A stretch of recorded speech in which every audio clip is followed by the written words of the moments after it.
Hello student, कैसे हैं आप सब। एक बार पुनः से कोचिंग क्लासेस पर स्वागत है। उम्मीद करता हूं आप सब अच्छे होंगे, मस्त होंगे, बेहतर होंगे।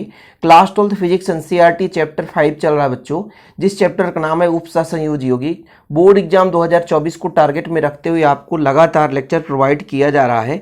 इसके पहले हमने बच्चों आयुपेशी नोमेनक्लेचर का पार्ट 1 करा दिया था, जो लगभग आधे घंटे का था। उसमें पूरा मेथड था कि कैसे हम नामकरण करते हैं। साथ में बच्चों हमने उसमें पूरा 10 एग्जाम्पल कराया था। पार्ट 2 में भी लगभग 10 तो नामकरण कराएंगे ही, और आज हम मेथड नहीं समझाएंगे। नामकरण करते समय हम मेथड आपको समझाते चलेंगे। तो चलिए शुरू करते हैं बच्चों। वेरी यूजफुल दिस वीडियो कि आप लोग प्लीज पहले वीडियो को भी देख लें, क्योंकि जब तक मेथड क्लियर नहीं रहेगा तब तक आज इस लेक्चर को आप समझ नहीं पाओगे। तो वीडियो अभी स्किप कर लो और आप जाकर के पुराना वीडियो देखो, प्लेलिस्ट में क्रम से मिल जाएगा। आयुपेशी नोमेनक्लेचर का पहला वीडियो, ये दूसरा वीडियो है। लेकिन फिर भी यहाँ पर यदि आप आए हैं बच्चों, तो मैं कोशिश यही करूंगा कि बेहतर से बेहतर आप सीख जाएं।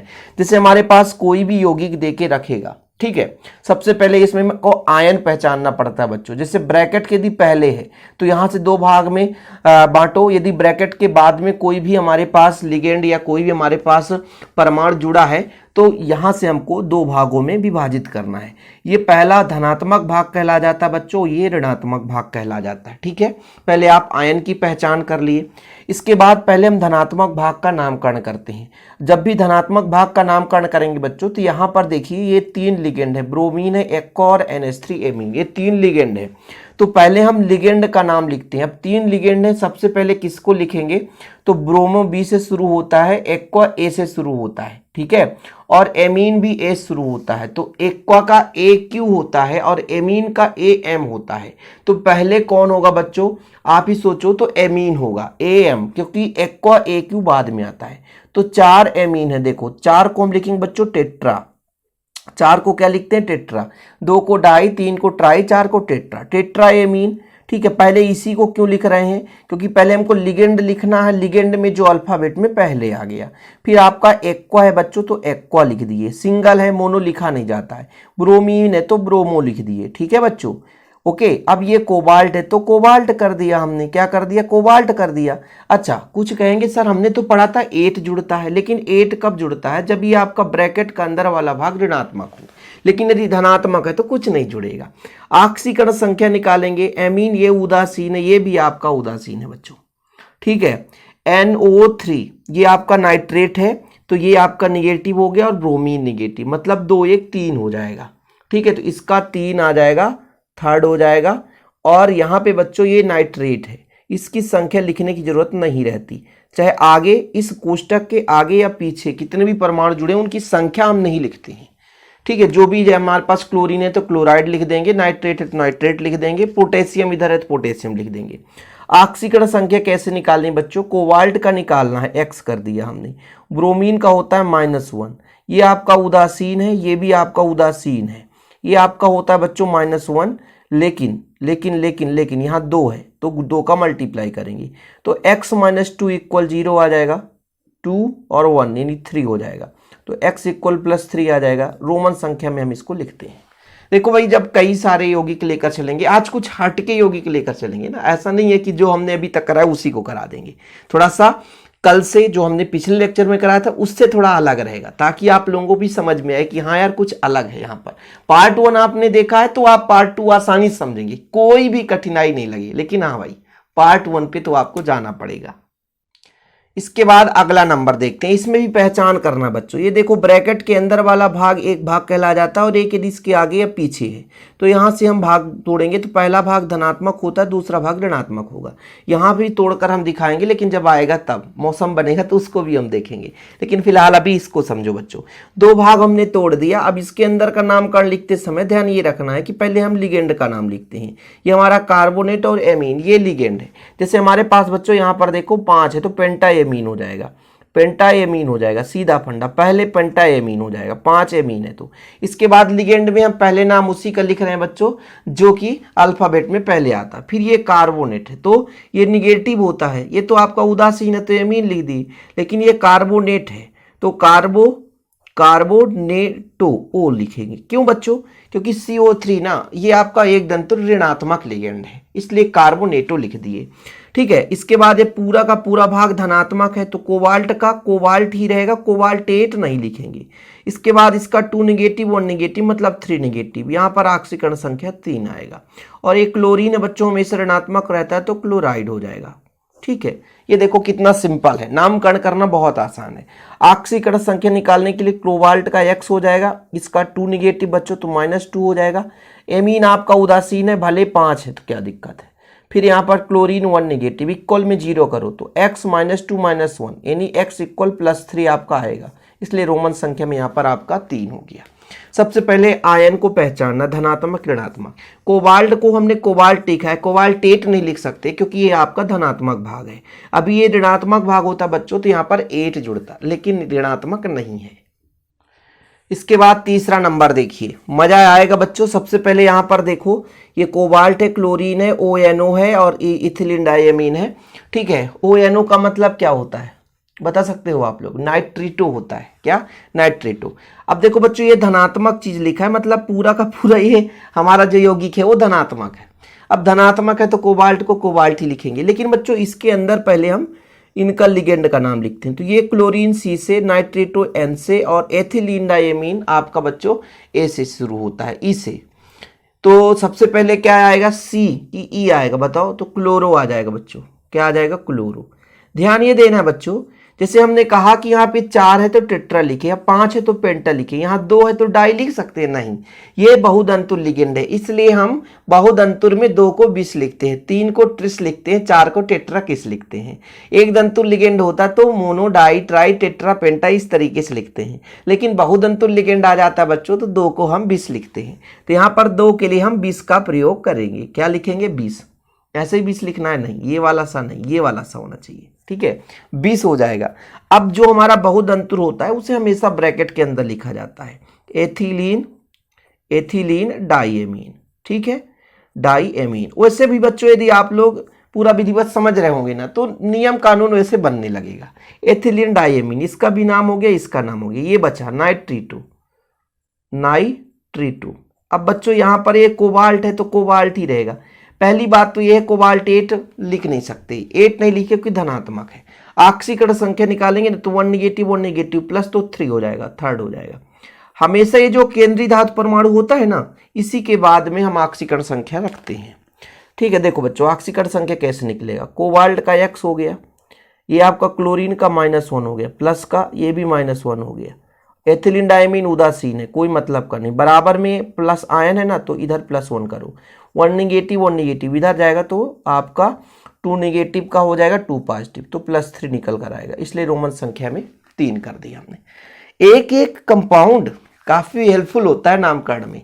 ठीक है, यदि आप एक भी मेथड यदि चूक गए ना तो फिर आपसे नामकरण बन ही नहीं सकता। इसलिए तो मैंने पहले लेक्चर में कुछ करा दिया, जो छूटा हुआ था तो मैं सोचा दूसरे लेक्चर में करा देता हूं ताकि कवर हो जाए और आपको दिक्कत भी ना हो।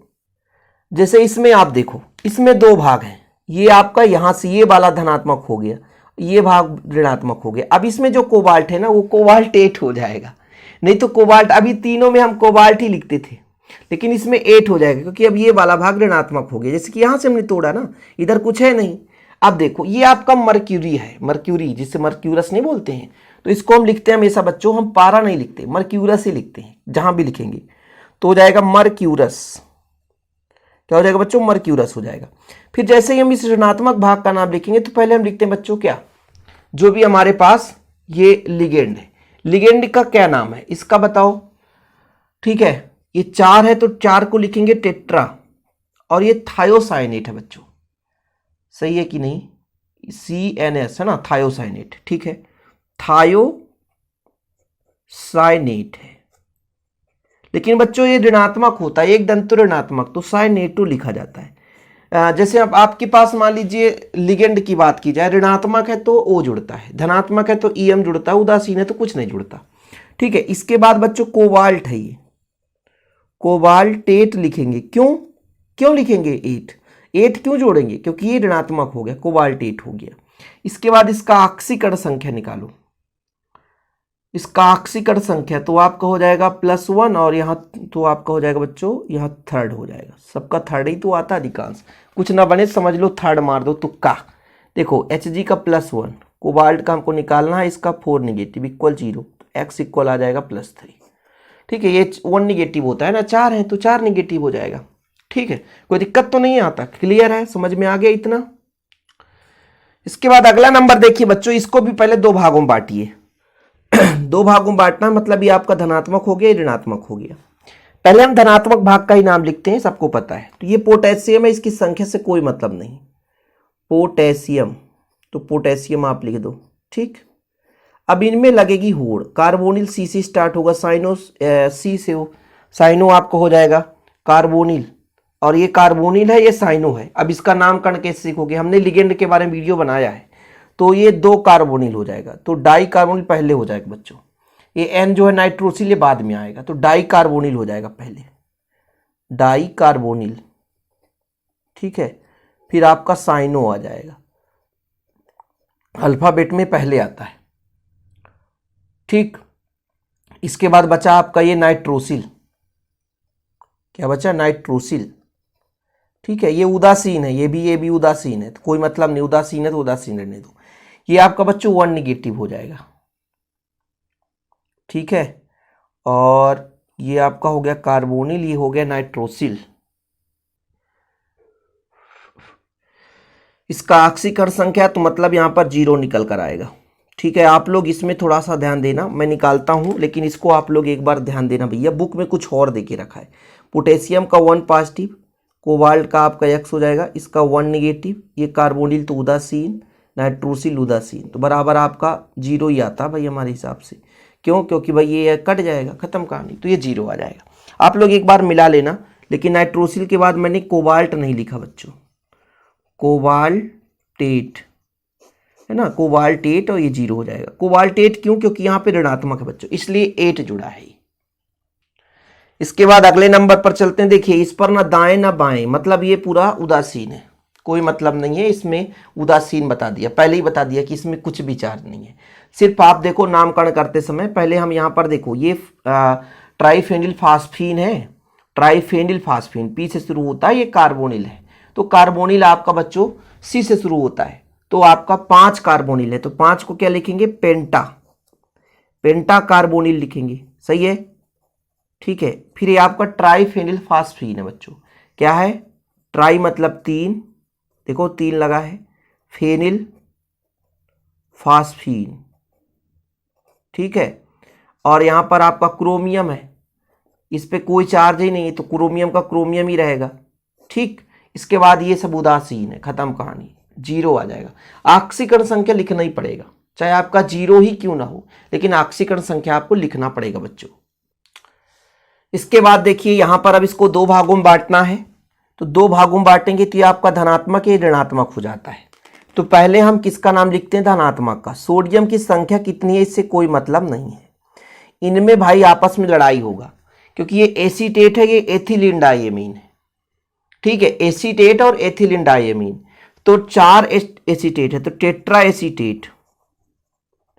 अब देखो बच्चों ये एसीटेट 1 निगेटिव होता है, इसलिए एसीटेटो हो जाएगा, क्योंकि निगेटिव लिगेंड है, यदि यानी ऋणात्मक लिगेंड है तो ओ जुड़ना ही जुड़ना है उसमें। अभी हमारा सिंगल है, तो इसमें सिंगल के लिए कुछ लिखना नहीं पड़ता, 2 होता तो 20 लिखते, क्योंकि बहुधंतुल लिगेंड में हम 20 का प्रयोग करते हैं। तो ये आपका एथिलीन डाइएमीन है, तो कुछ है नहीं, इसमें लिख दो एथिलीन डाइएमीन, एथिलीन डाइएमीन। बच्चों ये क्रोमियम है, तो क्रोमेट लिखेंगे। क्रोमेट 8 क्यों जुड़ गया, इस पे तो नहीं जुड़ा था, इस पे ऋणात्मक भाग है, इसलिए 8 जुड़ गया, क्रोमेट हो गया। क्या हो गया बच्चों, क्रोमेट हो गया। इसका ऑक्सीकरण संख्या कितना निकलेगा, तो 2 पॉजिटिव 4 निगेटिव, मतलब आपका सेकेंड आएगा। कैसे बच्चों, ये 2 हो जाएगा, सोडियम 2 है तो 2 हो जाएगा, क्रोमियम का X होता है, ये पे 1 निगेटिव, और ये आपका उदासीन है, बराबर 0 करोगे तो भैया X बराबर आपका +2 निकल कर आएगा। तो ये हमने रोमन संख्या में लिख दिया। ठीक है, चीज़ें समझ में आ रही, एक के बाद एक स्टेप बाय स्टेप हम आपको क्लियर कर रहे हैं, ताकि कोई दिक्कत ना भी हो सके भाई। अरे यार आप लोगों से बनना चाहिए, हमारा टास्क यही है, आप लोगों से बनना चाहिए। जितना भी हमने कराया है तो काफ़ी हेल्पफुल है, ये काम की चीज़ें हैं, एक भी आपको नहीं छोड़ना, यदि छोड़ रहे हैं तो फिर आपको दिक्कत होगा बच्चों। अब इसमें आपको डाउट के लिए मैंने दोनों एक साथ लेकर आया है कि जिंक है बच्चों यहाँ पर, या कैडमियम है, यहाँ पर NCS है, यहाँ SCN है, दोनों सेम है। बस यहाँ पर N जो है लिगेंड को, N जो है आपको मतलब केंद्रीय धातु परमाणु को इलेक्ट्रॉन युग्म में देता है, और S यहाँ पर देता है। देखो भाई NCS यहाँ पर भी NCS है, लेकिन इसका नाम बदलने से इसका सब कुछ काम भी बदल जाता है, क्योंकि यहाँ पर इलेक्ट्रॉन युग्म N देता है, यहाँ पर इलेक्ट्रॉन युग्म S देता है। देखो ना SCN यहाँ भी है, SCN यहाँ भी है कि नहीं, लेकिन इसको हमने लिखा है NCS और SCN। कहने का मतलब किसी किसी लिगेंड में ऐसे होते हैं जिसमें 2 से अधिक दाता परमाणु होते हैं, मतलब एक से अधिक, मैं कह सकता हूं एक से अधिक दाता परमाणु, मतलब इसमें नाइट्रोजन भी दे सकता है और यहां पर सल्फर भी दे सकता है। इसके लिए मुझे ये बताना पड़ता है कि इस परमाणु को किसने दिया है। जैसे मान लीजिए ये आपका क्या है ना, तो ये आपका 4 भाग है, तो टेट्रा लिखेंगे, देखिएगा टेट्रा लिख देंगे, ठीक है। और ये थायोसाइनेट है, तो लिख देंगे थायोसाइनेटो, ओ क्यों, क्योंकि ऋणात्मक है। इसके बाद बच्चों ये किसने दिया है, N ने दिया है, इसलिए हम यहां पर N लिख देंगे। और किसको दिए, जिंक को, ऋणात्मक इसलिए जिंकेट लिखेंगे, जिंकेट। देखो ये 4 निगेटिव और ये आपका उधर जाकर पॉजिटिव हो जाएगा, तो 4 में 2 घटेगा तो 2 आ जाएगा। सेकेंड ऑक्सीकरण संख्या निकालते आना चाहिए आप लोगों से, ठीक है। आयन है बच्चों, तो आयन लिखना पड़ेगा। अब यहां पर जैसे इसका नाम लिखेंगे, इसका आप क्या हो जाएगा, इसका मान लो ये थायोसाइनेटो था, और ये क्या है, ये भी थायोसाइनेटो हो जाएगा, इसका भी हो जाएगा टेट्रा थायोसाइनेटो, थायो, गड़बड़ लिख दिया ना, फिर से लिख देता हूं, यहां पर लिख देता हूं टेट्रा थायोसाइनेटो। इस बार किसने दिया है, इस बार S ने दिया है, किसने दिया है, S ने दिया है, ठीक है। और इसका क्या हो जाएगा, कैडमियम का बच्चों कैडमेट, 8 जुड़ेगा, क्योंकि भैया ऋणात्मक है। 4 में आप वही 2 घटाओ तो सेकेंड आ जाएगा, आयन हो जाएगा। ये देखो इसमें N और S का खेल है, क्योंकि यहां पर जो केंद्रीय धातु परमाणु को इलेक्ट्रॉनिक में दे रहा है वो N दे रहा है, ठीक है, ये N दे रहा है, और यहां पर S दे रहा है। इसलिए आप लोगों के मन में डाउट ना रह जाए ना, गड़बड़ तो नहीं है ना, ठीक है, क्योंकि भाई कहीं आपके मन में ऐसा हो जाए कि सर गड़बड़ हो गया, तो फिर दिक्कत हो जाएगी। तो ये 9 हो गए बच्चों। आखिरी एक लिखकर चलता हूं, यहां पर आपका पोटेशियम है, और यहां पर ऑस्मियम है, क्लोरीन 5 है, और यहां आपका नाइट्रिडो है, ठीक। इसका आपको नामकरण बताना है, इसको 2 भागों में बांटना, ये आपका प्लस, इस आपका माइनस। तो बच्चों पोटेशियम को तो हम पोटेशियम लिखते हैं, इसमें कोई छेड़खानी नहीं होती, ठीक है। इसमें आपके 2 भाग हैं, एक तो क्लोरीन है तो पेंटाक्लोरो, ठीक है, पेंटाक्लोरो। फिर ये N नॉर्मल N 1 निगेटिव होता है, नाइट्रिडो। अब कहोगे सर इनका नाम कहां से पाएं, हमने एक दंतुल्य लिगेंड, बहुदंतुल्य लिगेंड आसानी से वीडियोज के माध्यम से आपको समझाया कि आप पढ़ लो बच्चों। ये ऑस्मियम है, इसको लिखते हैं ऑस्मेट, क्या लिखेंगे, ऑस्मियम नहीं लिख सकते, 8 जुड़ेगा तो ऑस्मेट हो जाएगा। और फिर यहां पर 2 पॉजिटिव, 5 में से आप घटा दो, और ये आपका कितना हो जाएगा, 5, 6 में 2 घटेगा। देखो ना यहाँ पे भाई 1 निगेटिव होता है तो 5 निगेटिव, भाई 1 निगेटिव तो 6 निगेटिव हो जाएगा, ठीक है। और 6 निगेटिव में यहां पर आपका 2 पॉजिटिव घटेगा, तो बच्चों 4 आ जाएगा, ठीक है। ये लो, ठीक, इस तरीके से आपका इसका नामकरण हो गया। तो उम्मीद करता हूं बच्चों आप लोगों को क्लियर हो गया होगा। वीडियो पसंद आए तो लाइक करके शेयर कर दें। ऐसी वीडियो पाने के लिए चैनल को सब्सक्राइब कर लें। लगातार हम आपके लिए निरंतर कार्य कर रहे हैं, और हमने इसमें भी 10 को टारगेट में लेकर चला था, और इसके पहले हमने 10 कराया था। इतने में काफ़ी है, इतना आपको यदि तैयार हो गया तो फिर आप बोर्ड एग्जाम में सक्सेसफुल आप किसी का भी नामकरण कर सकते हैं। जय हिंद बच्चों। यदि आपको इसका नोट्स लेना है, प्रॉपर रूप से नोट्स लेना है, तो कॉन्टैक्ट नंबर मैं दे दूंगा, अपना पर्सनल नंबर दे रहा हूँ 9685299149। ये मेरा पर्सनल नंबर है। 100 रुपीज़ चार्ज लगते हैं 1 सब्जेक्ट के, लेकिन प्रॉपर रूप से नोट्स दिए जाते हैं। ओके, एक बार फिर से जय हिंद, वंदे मातरम। प्लीज़ वीडियो पसंद है तो लाइक करके शेयर कर दें। डिस्क्रिप्शन पे ऐप का लिंक होगा बच्चों, ऐप में भी जुड़ सकते हैं और ऐप से भी नोट्स ले सकते हैं। ओके, जय हिंद, वंदे मातरम।